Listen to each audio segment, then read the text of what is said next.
चलिए जरा कल्पना करते हैं आज से 1000 साल पहले के भारत की, एक ऐसी दुनिया जिसके बारे में हम ज्यादातर बस खंडरों या राजाओं की कहानियों से ही जानते हैं। लेकिन सोचिए, क्या हो अगर हमें एक ऐसा गाइड मिल जाए जिसने उस दौर को, उस समाज को अपनी आंखों से देखा हो। तो आज हम 11वीं सदी के भारत की एक ऐसी ही यात्रा पर निकलेंगे अल बिरूनी के साथ। देखिए, इतिहास में हम अक्सर क्या पढ़ते हैं? बड़े बड़े राजाओं के नाम, उनकी लड़ाइयाँ, बड़े बड़े साम्राज्य, यही सब ना। लेकिन उस समय के आम लोगों का क्या? वो क्या खाते पीते थे, कैसे रहते थे, उनके समाज की असलियत क्या थी? ये वो सवाल हैं जिनके जवाब अक्सर इतिहास की किताबों में मिलते ही नहीं। और इन सवालों के जवाब हमें कई बार एक ऐसी जगह से मिलते हैं जहां हम उम्मीद भी नहीं करते, बाहर से आए यात्रियों के नजरिए से। जरा सोचिए, जो चीजें किसी स्थानीय इंसान के लिए बिल्कुल आम बात होती हैं, रोज की बात होती हैं, वही एक बाहर से आए अजनबी की नजरों में बड़ी अनोखी और दिलचस्प हो सकती हैं। तो उन्होंने वो सब कुछ लिखा, वो सब कुछ नोट किया जिसे शायद वहां के लोग जरूरी समझते ही नहीं थे। और 11वीं सदी के भारत की हमारी इस यात्रा में हमारे गाइड हैं अल बिरूनी। वो सिर्फ एक लेखक नहीं थे, बल्कि एक सच्चे खोजी थे, एक एडवेंचरर थे, जिनका एक ही मिशन था, एक पूरी की पूरी सभ्यता की आत्मा को समझना। तो चलिए अब थोड़ा गहराई में उतरते हैं। आखिर ये अल बिरूनी थे कौन और वो भारत पहुंचे कैसे? क्योंकि उनकी कहानी भी किसी रोमांचक नॉवेल से कम नहीं है। अल बिरूनी का जन्म हुआ था 973 ईस्वी में ख्वारिज़्म में, जो आज का उज़्बेकिस्तान है। वो उस समय ज्ञान का एक बहुत बड़ा केंद्र था। लेकिन 1017 में महमूद गजनवी के एक हमले ने उनकी पूरी दुनिया ही बदल दी। उस हमले के बाद उन्हें और कई विद्वानों को बंदी बनाकर गजनी ले जाया गया, और बस यहीं से उनकी भारत यात्रा शुरू हुई, एक कैदी के तौर पर, किसी टूरिस्ट की तरह नहीं। पर अल बिरूनी कोई आम कैदी तो थे नहीं। वो पहले से ही कई भाषाएं जानते थे, लेकिन उनकी असली ताकत थी उनकी सीखने की जबरदस्त इच्छा। भारत आकर उन्होंने जो सबसे पहला और मुश्किल काम किया वो था संस्कृत सीखना। क्यों? क्योंकि वो किसी अनुवाद या किसी की कही सुनी बात पर भरोसा नहीं करना चाहते थे। वो भारत को सीधे उसकी अपनी भाषा से, उसके अपने ग्रंथों से समझना चाहते थे। तो अपनी इसी खोज, इसी लगन से उन्होंने एक किताब लिखी जो आज भी एक खजाने की तरह है। नाम था किताब उल हिंद। ये सिर्फ एक ट्रैवल डायरी नहीं थी, बल्कि एक पूरी सभ्यता को शब्दों में समेटने की एक जबरदस्त कोशिश थी। किताब उल हिंद मतलब भारत की किताब। नाम तो बड़ा सीधा साधा है, लेकिन इसका मकसद बहुत बड़ा था। अल बिरूनी चाहते थे कि भारतीय समाज की एक सच्ची और गहरी तस्वीर दुनिया के सामने रखी जाए, ताकि जो गलतफहमियां हैं वो दूर हों और समझ का एक पुल बन सके। ये काम कितना बड़ा था, इसका अंदाजा बस एक नंबर से लगाइए, 80। जी हां, इस किताब में एक दो नहीं, पूरे 80 अलग अलग अध्याय थे। उन्होंने लगभग हर चीज के बारे में लिखने की कोशिश की। और इन 80 अध्यायों में था क्या? अरे भाई, क्या नहीं था! धर्म और फिलॉसफी से लेकर साइंस और मैथ्स तक, यहाँ के रीति रिवाज और त्योहारों से लेकर समाज की सबसे जटिल चीज यानी जाति व्यवस्था तक, अल बिरूनी ने हर पहलू को खंगालने की कोशिश की। उनका तरीका अपने समय से बहुत आगे था, बहुत ही साइंटिफिक। वो कैसे काम करते थे? सबसे पहले एक सवाल पूछते थे, फिर उसका जवाब संस्कृत की किताबों में ढूंढते थे, और फिर जो जानकारी मिलती थी उसकी तुलना ग्रीक और दूसरी सभ्यताओं से करते थे। मतलब वो सिर्फ जानकारी इकट्ठा नहीं कर रहे थे, उसका विश्लेषण भी कर रहे थे। चलिए इसको एक उदाहरण से समझते हैं कि उनका ये तरीका असल में काम कैसे करता था, और इसके लिए जाति व्यवस्था से बेहतर कोई उदाहरण हो ही नहीं सकता। उन्होंने उस समय के धार्मिक ग्रंथों को पढ़कर समाज के 4 वर्णों के बारे में विस्तार से लिखा, ब्राह्मण, क्षत्रिय, वैश्य और शूद्र। और अपने खास अंदाज में उन्होंने इसकी तुलना प्राचीन फारस यानी पर्शिया के सामाजिक बंटवारे से भी की। लेकिन अल बिरूनी सिर्फ वो नहीं लिख रहे थे जो किताबों में था, वो एक आलोचक भी थे, एक विचारक भी। उन्होंने छुआछूत या जिसे वो अपवित्रता की धारणा कहते थे, उसे प्रकृति के खिलाफ बताया। उनका ये कहना कि अपवित्रता प्रकृति के विरुद्ध है, ये दिखाता है कि वो समाज को सिर्फ देख नहीं रहे थे, बल्कि उस पर सवाल भी उठा रहे थे। पर यहां एक बात याद रखना बहुत जरूरी है, हर नजरिया चाहे वो कितना भी ब्रिलियंट क्यों ना हो, अधूरा ही होता है। अल बिरूनी का नजरिया भी एक खिड़की की तरह था, जिससे भारत की एक झलक तो दिखती थी, पर वो पूरी दुनिया नहीं थी। तो इस खिड़की से क्या दिखा और क्या नहीं दिख पाया? देखिए, क्योंकि अल-बिरूनी का ज्ञान संस्कृत ग्रंथों पर आधारित था, उन्हें समाज के ऊंचे तबके का ब्राह्मणवादी नजरिया तो मिला, लेकिन जो निचली जातियां थी, उनकी असल जिंदगी कैसी थी, महिलाओं के अनुभव क्या थे और किताबी नियमों और असल जिंदगी में कितना फर्क था, ये सारी चीजें उनकी नजरों से काफी हद तक छुपी रह। तो हम कह सकते हैं कि उनकी किताब एक फ्लॉड मास्टरपीस है, मतलब एक ऐसी शानदार रचना जिसमें कुछ कमियां भी हैं। ये हमें उस समय की बेशकीमती जानकारी तो देती है, पर हमें ये हमेशा याद रखना होगा कि ये पूरी कहानी नहीं है, बल्कि कहानी का सिर्फ एक हिस्सा है।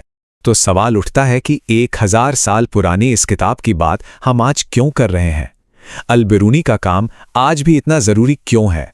क्योंकि उनकी विरासत आज भी जिंदा है। उनकी किताब मध्यकालीन भारत को समझने के लिए एक दुर्लभ खिड़की की तरह है। ये हमें धर्म और जाति जैसी चीजों पर एक बाहरी और निष्पक्ष नजरिया देती है, और आज भी दुनिया भर के इतिहासकार उनके काम का इस्तेमाल अलग-अलग समाजों की तुलना करने के लिए करते हैं। इब्ने बतूता ने जो सफर किया, उसका पैमाना तो आज भी सोचकर हैरानी होती है। मोरक्को में पैदा हुए इस इस्लामी विद्वान ने लगभग 3 दशकों में, मतलब 30 सालों में 75,000 मील का सफर तय किया। सोचिए जरा, अफ्रीका, एशिया, चीन, कहां नहीं घूमे वो, और ये सब उस जमाने में जब कोई मॉडर्न टेक्नोलॉजी नहीं थी। ये वाकई अकल्पनीय है। तो हमारी कहानी का जो सबसे दिलचस्प हिस्सा है वो शुरू होता है साल 1333 में। यही वो साल था जब इब्न बतूता ने भारतीय उपमहाद्वीप में कदम रखा। वो पहुंचे उस समय की एक बहुत ही ताकतवर और अमीर सल्तनत, दिल्ली सल्तनत में। ये एक ऐसी दुनिया थी जो उन्होंने पहले कभी नहीं देखी थी, बिल्कुल अलग। तो सवाल ये है कि जब उन्होंने भारत की जमीन पर कदम रखा तो सबसे पहले क्या देखा? सबसे पहली चीज जिसने उन्हें हैरान कर दी, वो थे यहाँ के शहर। जब इब्न बतूता ने दिल्ली को देखा तो बस देखते ही रह गए। उन्होंने लिखा कि ये भारत का सबसे बड़ा शहर, विशाल और शानदार है।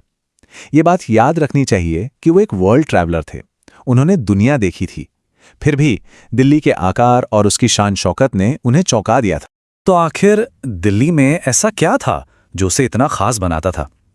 देखिए, शहर के चारों ओर बड़ी बड़ी किलेबंदियां थीं।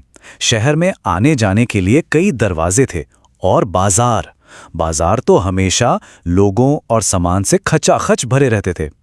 और हर तरफ शानदार मस्जिदें थीं जो शहर की रौनक बढ़ाती थी। और ऐसा नहीं है कि सिर्फ दिल्ली ही एक ऐसा बड़ा शहर था, नहीं। इब्न बतूता ने दौलताबाद जैसे दूसरे शहरों के बारे में भी लिखा है, जो साइज और इंपॉर्टेंस में दिल्ली को पूरी टक्कर देते थे। इससे हमें उस सल्तनत की असली ताकत और अमीरी का अंदाजा लगता है। तो ये शहर तो शानदार थे, लेकिन आखिर ये चलते कैसे थे? इनके पीछे एक जबरदस्त आर्थिक और कह सकते हैं कम्युनिकेशन सिस्टम काम कर रहा था। इन शहरों की धड़कन थे वहां के बाजार, और ये बाजार सिर्फ मतलब सामान खरीदने बेचने की जगह नहीं थे। ये तो शहर की सोशल और कल्चरल लाइफ के सेंटर थे। यहीं पर ट्रेड होता था, लोग एक दूसरे से मिलते थे और संगीत और डांस का मजा लेते थे। सच कहें तो शहर की जान बसती थी इन बाजारों में। और इस पूरे व्यापार की कह सकते हैं रीढ़ की हड्डी था भारत का शानदार सामान, खासकर यहाँ के कपड़े, जैसे कि महीन कॉटन, चमचमाता रेशम और दुनिया भर में मशहूर मलमल का कपड़ा। इनकी डिमांड इतनी ज्यादा थी कि ये उपमहाद्वीप की दौलत का एक बहुत बड़ा जरिया थे। इतना सारा व्यापार, इतनी दौलत, ये सब मुमकिन कैसे था? इसका जवाब छिपा है यहाँ की जमीन में। यहाँ खेती इतनी कमाल की थी कि किसान साल में एक नहीं बल्कि 2-2 फसलें उगा लेते थे। इसी वजह से इतने बड़े साम्राज्य के लिए अनाज की कभी कोई कमी नहीं होती थी। अब सोचिए, इतना बड़ा साम्राज्य, इसे जोड़ा कैसे जाता होगा? उस जमाने में कोई फोन या इंटरनेट तो था नहीं। यहीं पर काम आती थी इनकी कमाल की डाक व्यवस्था। इसमें 2 सिस्टम थे, एक थी घोड़ा डाक जिसे उलुक कहते थे, और दूसरी थी पैदल डाक जिसे दावा कहा जाता था, जिसमें धावक रिले रेस की तरह दौड़ते थे। और सबसे हैरान करने वाली बात जानते हैं क्या है? ये पैदल वाला सिस्टम घोड़ों से भी तेज था। अच्छा, ये तो हो गई सिस्टम की बात, शहरों की बात। पर इन शहरों में लोग कैसे रहते थे? आइए अब उस समाज को देखते हैं जो कह सकते हैं विरोधाभासों से भरा था। इब्न बतूता के लिखे हुए को जब हम पढ़ते हैं तो एक दिलचस्प तस्वीर सामने आती है महिलाओं की। वो सिर्फ घर की चारदीवारी तक ही सीमित नहीं थी। वो खेती बाड़ी और दस्तकारी में काम करती थी, व्यापार में शामिल होती थी और कुछ तो दरबारों तक में अपनी जगह बनाती थी। कलाकार के तौर पर भी उनकी बड़ी पहचान थी। लेकिन इसी समाज की एक और सच्चाई थी, एक कह सकते हैं बहुत कठोर सच्चाई, और वो थी गुलामी। ये उस वक्त की एक स्थापित प्रथा थी और बाजारों में इंसानों को सामान की तरह खुलेआम खरीदा और बेचा जाता था। तो इन गुलामों से क्या-क्या काम करवाए जाते थे? इब्न बतूता बताते हैं कि इसमें घर के कामकाज से लेकर अमीरों को पालकी में उठाकर ले जाना, महफिलों में नाच गाने से उनका मनोरंजन करना और यहाँ तक कि सुल्तान के जासूस के तौर पर भी उनका इस्तेमाल होता था। तो अब सवाल ये उठता है कि आखिर एक अकेले यात्री का ये सफरनामा आज हमारे लिए इतना मायने क्यों रखता है? देखिए, जो कुछ भी उन्होंने देखा उसे बाद में एक किताब की शक्ल दी गई। इसका नाम है रिहला, और ये सिर्फ एक ट्रैवल डायरी नहीं है। इसे लिखा ही गया था लोगों को जानकारी देने और उनका मनोरंजन करने के लिए। आज ये किताब हमें उस दौर की दुनिया की एक बहुत ही दुर्लभ और कीमती झलक देती है। तो आज का हमारा सबसे बड़ा सवाल यही है। ये सिर्फ एक ट्रैवल स्टोरी नहीं है, बल्कि ये समझने की कोशिश है कि कैसे विचार, कैसे नजरिए सफर करते हैं और कैसे वो एक व्यक्ति के दिमाग से निकलकर पूरी दुनिया की सोच पर छा जाते हैं। तो चलिए सबसे पहले मिलते हैं इस कहानी के मेन कैरेक्टर्स से। कौन था ये फ्रांसवा बर्नियर और वो भारत को किस चश्मे से देख रहा था? तो देखिए, बर्नियर भारत आया था 17वीं सदी के बीच में। 1656 से लेकर 1668 तक, मतलब पूरे 12 साल वो मुगल इंडिया में रहा। ये वो दौर था जब शाहजहां और औरंगजेब का राज था, यानी मुगल इतिहास का एक बहुत ही दिलचस्प और उथल-पुथल भरा समय। और हाँ, बर्नियर कोई आम टूरिस्ट नहीं था। वो पेशे से एक डॉक्टर, एक फिलोसोफर और एक हिस्टोरियन था।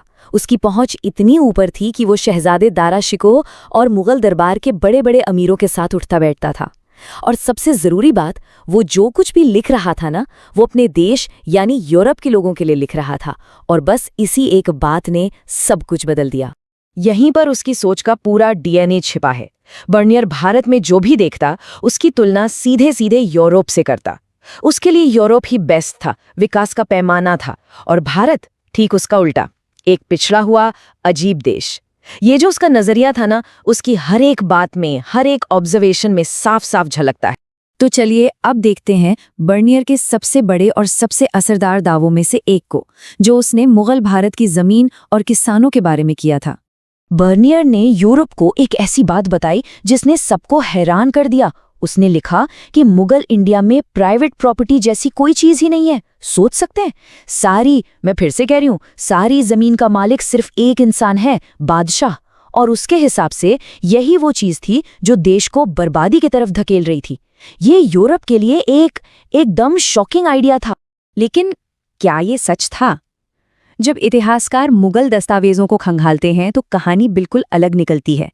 देखिए, मुगल राज जमीन का मालिक नहीं था, वो बस फसल का एक हिस्सा टैक्स के रूप में लेता था, जिसे हम लैंड रेवेन्यू कहते हैं। बर्नियर ने इस टैक्स कलेक्शन को ही ओनरशिप समझ लिया। असल में ये उसकी यूरोपियन सोच की गलती थी, जहां जमीन का मालिक होना ही पावर की असली निशानी। अच्छा, अब आते हैं बर्नियर के दूसरे बड़े दावे पर, जो उसने भारत के शहरों और यहाँ की कारीगरी के बारे में किया। आपको पता है, बर्नियर की नज़र में मुगल शहर जैसे कि दिल्ली या आगरा असल में शहर थे ही नहीं। उसे ये बस बड़े बड़े कैंप टाउन्स लगते थे, जैसे कोई फौजी कैंप हो। मतलब उसका मानना था कि ये शहर तभी तक आबाद है जब तक बादशाह और उसकी फौज वहाँ है। जैसे ही फौज आगे बढ़े, शहर खाली, वीरान। लेकिन जैसा कि आप अंदाजा लगा सकते हैं, इतिहास एक बार फिर बर्नियर को गलत साबित करता है। मुगल भारत में विशाल, स्थायी और चहल पहल वाले शहर थे, जो ट्रेड और मैन्युफैक्चरिंग के जबरदस्त सेंटर्स थे। यहाँ बंदरगाह थे, आबाद बाजार थे और कारखाने यानी रॉयल वर्कशॉप्स थे, जहाँ दुनिया का बेहतरीन सामान बनता था। बर्नियर की कैंपटाउन थियरी इन जिंदादिल शहरों की सच्चाई से कोसों दूर थी। और जब बात आती है महिलाओं की, तो बर्नियर की कहानी और भी अधूरी हो जाती है। उसका पूरा ध्यान सती प्रथा जैसी चौंकाने वाली रस्मों पर था। हाँ, ये एक सामाजिक बुराई थी, इसमें कोई शक नहीं, लेकिन इस एक चीज पर फोकस करके उसने उन करोड़ों महिलाओं को नजरअंदाज कर दिया जो खेती, कारीगरी और व्यापार में अर्थव्यवस्था की, आप कह सकते हैं, रीढ़ की हड्डी थी। उसने सच्चाई से ज्यादा सेंसेशन को चुना। तो अब मन में ये सवाल जरूर आ रहा होगा कि अगर बर्नियर इतना गलत था, इतना पक्षपाती था, तो हम आज उसके बारे में बात ही क्यों कर रहे हैं? क्योंकि उसकी लिखी हुई बातों का असर बहुत बहुत गहरा था और लंबे समय तक रहा। हुआ ये कि बर्नियर की किताबें यूरोप में पब्लिश हुई और हाथों हाथ बिकी। फिर इन किताबों ने मॉन्टेस्क्यू जैसे बड़े विचारकों को प्रभावित किया। उन्होंने बर्नियर के आइडियाज पर ओरिएंटल डेस्पोटिज्म यानी पूरब की तानाशाही की थ्योरी बना दी। और ये सिलसिला यही नहीं रुका। बाद में कार्ल मार्क्स ने भी इसी आइडिया को अपनी Asiatic mode of production theory का आधार बनाया। देख रहे हैं आप, एक आदमी का पक्षपाती विचार कैसे एक के बाद एक पश्चिमी सोच का हिस्सा बनता चला गया। तो फाइनल फैसला क्या है? आज के मॉडर्न इतिहासकार बर्नियर को कैसे देखते हैं? खैर, वो मानते हैं कि उसकी राइटिंग्स में उस दौर की जानकारी तो है, लेकिन वो जानकारी एक तरफा और बहुत ज्यादा सरल करके बताई गई है। बर्नियर ने भारत की जटिल सच्चाई को अपने यूरोपियन सोच के एक छोटे से फ्रेम में फिट करने की कोशिश की, और अफसोस की बात यह है कि दुनिया ने काफी लंबे समय तक भारत को उसी छोटे से फ्रेम से देखा। तो इस पूरी कहानी से हमें क्या सीखने को मिलता है, खासकर उन स्टूडेंट्स को जो एग्जाम्स की तैयारी कर रहे हैं? देखिए, जब भी आप एग्जाम में किसी भी ट्रैवलर के अकाउंट के बारे में लिखें तो ये 4 बातें हमेशा याद रखें। पहला, ट्रैवलर का नाम मेंशन करें। दूसरा, उसके लिखने का कारण या मकसद क्या था। तीसरा, जो सबसे जरूरी है, उसका पूर्वाग्रह क्या था, उसकी सोच किस तरफ झुकी हुई थी। और चौथा, अपनी हर बात को सपोर्ट करने के लिए एक सॉलिड एग्जाम्पल जरूर दें। बस आपका जवाब एकदम परफेक्ट हो जाए। तो ये थी कहानी फ्रांसवा बर्नियर की और उस आईने की जिसमें यूरोप ने सदियों तक भारत को देखा। अगर इस चैप्टर को इस तरह से समझना आपको पसंद आया हो तो हमारे इस कोशिश को एक लाइक जरूर दें। इसे अपने दोस्तों के साथ शेयर भी करें। और हाँ, ई पाठशाला यूट्यूब चैनल को सब्सक्राइब करना बिल्कुल न भूलें, ताकि ऐसी ही गहरी एनालिसिस आप तक पहुंचती रहे। हमारा मकसद सिर्फ फैक्ट्स रटाना नहीं है। हम चाहते हैं कि एनसीईआरटी के हर कॉन्सेप्ट को उसकी गहराई में जाकर समझा जाए, ताकि सीखने की नींव एकदम मजबूत बने। और याद रखिएगा, ज्ञान बांटने से ही बढ़ता है। आपका एक शेयर किसी दूसरे स्टूडेंट की पढ़ाई को सच में आसान बना सकता है। हमारे साथ जुड़ने के लिए बहुत बहुत शुक्रिया।